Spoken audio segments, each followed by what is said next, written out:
নমস্কার বন্ধুরা, আশা করছি তোমরা সবাই ভালো আছো। আজকে আমি তোমাদের জন্য একটি লাল কাঁকড়ার ডিজাইন নিয়ে এসেছি, আর এটি একটি রিকোয়েস্টেড ভিডিও। আর তোমরা যদি আমার চ্যানেলটিতে নতুন হয়ে থাকো তাহলে অবশ্যই আমার চ্যানেলটিকে সাবস্ক্রাইব করো আর পাশে থাকা বেল বাটনটিকে প্রেস করো।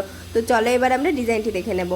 যদি আসনটিতে বর্ডার তৈরি করতে চাও তাহলে তোমাদের বর্ডার অনুযায়ী সাইডের জায়গাটি গ্যাপ রাখবে, আর যদি বর্ডার না করো সেক্ষেত্রে দেখো এখান থেকে তোমরা 1 2 3 4 5 6 7 এখান থেকে তোমরা 10 12 কি 15টি ক্রস স্টিচে গ্যাপ রেখে আসন তোলা স্টার্ট করবে। তো আমি এখানে তোমাদেরকে ভেতরের অংশটুকু প্রথমে দেখাচ্ছি।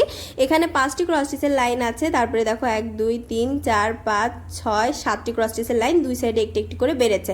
পরবর্তী লাইনে দেখো দুই সাইডে কিন্তু তিনটে করে এক্সট্রা আছে। তো 3 4 5 6 7 8 9 10 11 12 13টি ক্রস স্টিচের লাইন। এই লাইনটি তৈরি করার পরে চতুর্থ লাইনে দেখো দুটো করে ক্রস স্টিচের গ্যাপ দিয়েছি 13টি ক্রস স্টিচ থেকে। তো 3 4 5 6 7 8 9টি ক্রস স্টিচের লাইন আছে এখানে।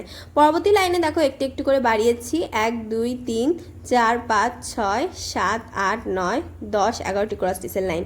তারপরে দেখো আবার দুটো করে গ্যাপ দেওয়া আছে, এখানে আছে মোট 3 4 5 6 7টি ক্রস স্টিচের লাইন।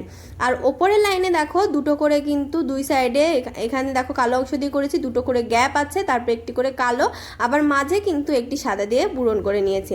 এবার এটুকু তোমাদেরকে দেখাবো। এখানে দেখো কৌণিক বরাবর একটি, তারপরে 1 2 3 4টে ক্রস স্টিচ কৌণিক বরাবর লাইনে গিয়ে লম্ব বরাবর, তারপরে দুটো ক্রস স্টিচে গ্যাপ দিয়ে আবার 3টে ক্রস স্টিচ। আবার দেখো এদিকে লেভেল সমান রেখে এখানে 4টে ক্রস স্টিচ, তারপরে 1 নম্বরের উপরে একটি ক্রস স্টিচ, তারপরে সাইডে একটি ক্রস স্টিচ, এখানে গ্যাপ, আবার দুটো ক্রস স্টিচ, আবার দেখো এখানে একটি ক্রস স্টিচ লেভেল সমান রেখে। তো এই সাইডটা কমপ্লিট করার পর এখানে কৌণিক বরাবর একটি, তারপর কৌণিক বরাবর ঘরে গিয়ে লম্ব বরাবর 4টে, এখানে দুটো গ্যাপ দিয়ে 3টে, আবার এখানে দেখো 1 2 3 4টে ক্রস স্টিচের লাইন। এটার এই পাশে একটি ক্রস স্টিচ, একটি গ্যাপ, আবার দুটো ক্রস স্টিচ উপরে লেভেলটি সমান রেখে।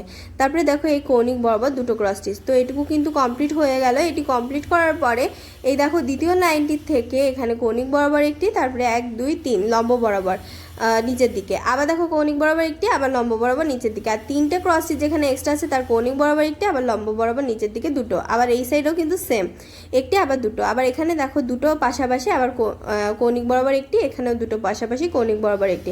তো এখান থেকে 3 4 5 5 নম্বর লাইনে দেখো এখানে কৌণিক বরাবর একটি, আবার লম্ব বরাবর দুটো, আবার এই সাইডেও কিন্তু সেমভাবে তৈরি করা। তো পুরোটা ডিজাইন কমপ্লিট হয়ে গেল। আর সাইড দিয়ে তোমরা সাদা রঙের উল দিয়ে কমপ্লিট করে নেবে। ডিজাইনটি তোমাদের কেমন লেগেছে কমেন্ট বক্সে জানাতে ভুলবে না। কোন ধরনের ডিজাইন দেখতে চাও সেটিও জানাবে। আর ভিডিওটি যদি ভালো লেগে থাকে তাহলে লাইক শেয়ার করবে এবং অবশ্যই আমার চ্যানেলটিকে সাবস্ক্রাইব করবে।